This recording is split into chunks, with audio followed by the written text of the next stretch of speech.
Hi all வணக்கம். எல்லாருமே எப்படி இருக்கீங்க? இன்றைக்கி நம்ம கிச்சனில் ரொம்ப சிம்பிள் அண்ட் டேஸ்டியான ஒரு கூட்டு ரெசிபி தாங்க பார்க்க போகிறோம்.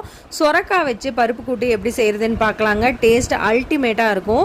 இது தோசை, இட்லி, சாப்பாடு கூடையிலும் சூப்பரான காம்பினேஷன். ரொம்ப சிம்பிளாகவும் செஞ்சிடலாம், அதே சமயத்தில் டேஸ்ட்டும் அல்டிமேட்டாக இருக்கும். வாங்க எப்படி செய்கிறதுன்னு பார்க்கலாம்.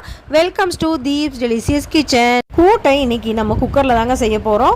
ஒரு சின்ன குக்கர் எடுத்து 1/2 கப் அளவு பாசிப்பருப்பு, 1/4 கப் அளவு கடலப்பருப்பு சேர்த்து நல்லா 2-3 டைம் நல்லா வாஷ் பண்ணிவிட்டு தண்ணி விட்டு ஒரு 1/4 மணி நேரம் நம்ம ஊற வைக்க போகிறோங்க. இதை ஊறிட்டு இருக்க சமயத்தில் நம்ம கூட்டுக்கு நம்ம சொரக்காய் யூஸ் பண்ணி தாங்க கூட்டு வைக்க போகிறோம்.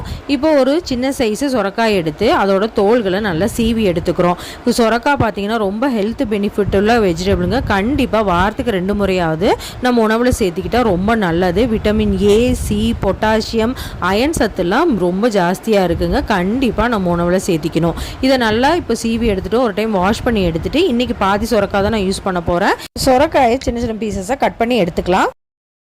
இப்போ ஒரு பெரிய வெங்காயத்தை கட் பண்ணி எடுத்துக்கலாங்க. 10 சின்ன வெங்காயம், 5-6 பல் பூண்டு, 2 தக்காளியும் கட் பண்ணி எடுத்துட்டோம். இப்போது நல்லா ஊறினா பருப்பையும் 2-3 டைம் நல்லா வாஷ் பண்ணிவிட்டு அது கூட கட் பண்ணி எடுத்து வச்சுருக்க சொரக்காயும் சேர்த்திக்கிறோம். பெரிய வெங்காயம் 1 கட் பண்ணி சேர்த்திக்கலாம். இது கூட 10 சின்ன வெங்காயம், 5 பல் பூண்டு சேர்த்திக்கலாங்க.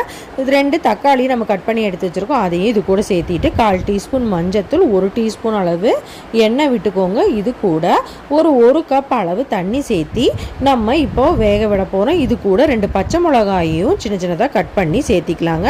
நான் பச்சை மிளகாயை 2 கீறி இது கூட சேர்த்திக்கிறேன். இப்போ குக்கர் மூடி போட்டு ஒரே ஒரு விசில் விட்டு எடுக்க போகிறோம். ஒரு விசில் வந்துருச்சு, இறக்கி வச்சிடலாம்.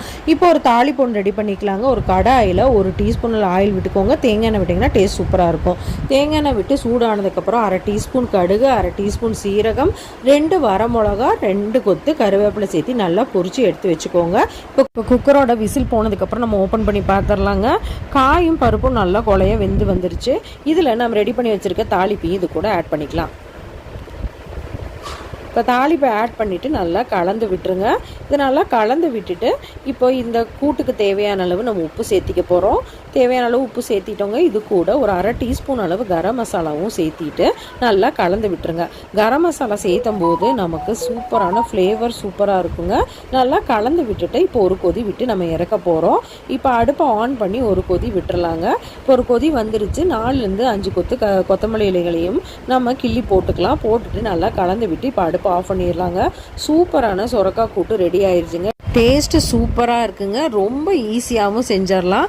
இட்லி, தோசை, சாப்பாடு கூட டேஸ்ட் அல்டிமேட்டாக இருக்கும். நீங்களும் இதே மெத்தடில் செஞ்சு பார்த்துட்டு பிடிச்சிருந்தா லைக் பண்ணுங்கள், ஷேர் பண்ணுங்கள், சப்ஸ்கிரைப் பண்ணுங்கள். தேங்க்ஸ் ஃபார் வாட்சிங்.